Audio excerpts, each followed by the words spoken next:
મિત્રો જોઈ લો, બાજરી નેગલીને તૈયાર થઈ ગઈ છે અને હવે દોણો પણ ચડી ગઈ છે. મિત્રો સરસ મજાની બાજરી છે. તો ખેડૂત મિત્રોને તમારા ભાઈને ફૂલ સપોર્ટ કરજો, ચેનલને સબસ્ક્રાઈબ કરજો, વિડીયોને શેર કરજો. બ્લોક વિડીયો પણ આવતા રહેશે. બાજરી સરસ મજાની છે મિત્રો, કારણ કે આહાડી હતી એટલે હારી છે. વરસાદ લેવા જે ભગવાન લેવા જે વાવાઝોડાને વરસાદ ના આવે તો સારી વાત છે મિત્રો. સરસ મજાની બાજરી છે અને એક કવિતા પણ છે કે લીલો કંચન બાજરો ને ઉજળો દૂધ કપાસ રે ભાઈ, મોસમ આવી મહેનતની.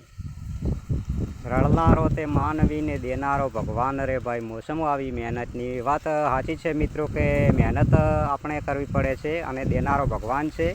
કે રળનારો માનવી અને દેનારો ભગવાન. મિત્રો આપણી નીતિ નિયતિ સારી હશે તો ભગવાન ઓટોમેટિક આપણને સુખી રાખશે, સંપત્તિ રાખશે. પણ મિત્રો ધર્મ પણ કરવાનું, દાન પણ કરવાનું, થોડા ઘણું ઢોરાને મોઢે પણ જવા દેવાનું, એટલે ભગવાન કદાપી આપણા ઉપર નારાજ ના થાય. જય માતાજી.